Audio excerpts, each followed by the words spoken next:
Bom, aqui se refere a essa palavra grega aqui chamada de eclesia, que você pode ouvir em português chamada de eclésia, né? As pessoas falam mais ou menos assim. Bom, essa palavra ela é importantíssima do ponto de vista teológico no Novo Testamento, e ela aparece em torno de 114 vezes no todo o texto do Novo Testamento, aparecendo ali na maioria dos livros, né? Então, quando você pega o uso dessa palavra aí, você vai verificar algumas coisas interessantes concernente a ela.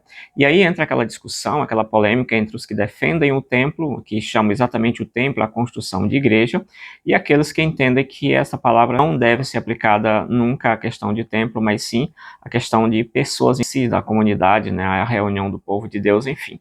E aí quando você observa o uso dessa palavra no Novo Testamento, como disse, ela aparece 114 vezes, a maioria desses 114 vezes, em torno aí de um pouco mais de 60 vezes, aparece nos textos de Paulo. Em termos de livros que mais usam essa palavra, você tem, por exemplo, Atos dos Apóstolos usando ali 23 vezes, aproximadamente. Depois você vem ali 1 Coríntios usando 22 vezes. E depois você tem o Apocalipse também, que vai usar em torno de 20 vezes. E aí o texto, né, essa palavra, como eu já falei, é uma palavra muito paulina, né? A maioria das ocorrências no Novo Testamento se encontra exatamente nas cartas de Paulo ali. Essa palavra inicia lá em Mateus capítulo 16, versículo 18, ali com Jesus, que aparece ali umas 3 ocorrências em Mateus, e depois ela vai aparecer somente lá no livro de Atos, né? Onde a gente terminou citando.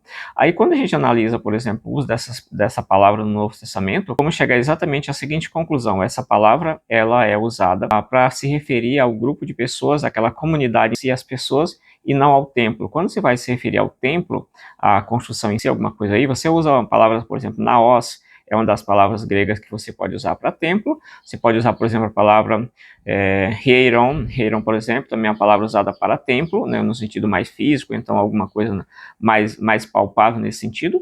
Mas a palavra eclesia realmente ela está ligada à comunidade em si, a pessoas. Existe uma única referência que talvez deixe um pouquinho mais de dúvida assim no estudante, mas em linha geral é praticamente isso aí, né? Os léxicos apontam exatamente que o uso dessa palavra deve ser direcionado a pessoas, né, a comunidade, e talvez em segundo plano possa até aparecer uma ideia de templo, né, mas a primeira ideia ali é exatamente a comunidade, aquela igreja em si, como pessoas, e não a construção em si. Fica aí, veja se você concorda com essa posição, se não concorda, né? Mesmo eu acreditando que o templo é importante, faz parte da atividade cristã, mas em relação a essa palavra, não seria correto você dizer que essa palavra se refere ao templo físico em si, que esse templo seria, lógico, igreja. Então, basicamente é isso. Comenta aí se você concorda ou não concorda.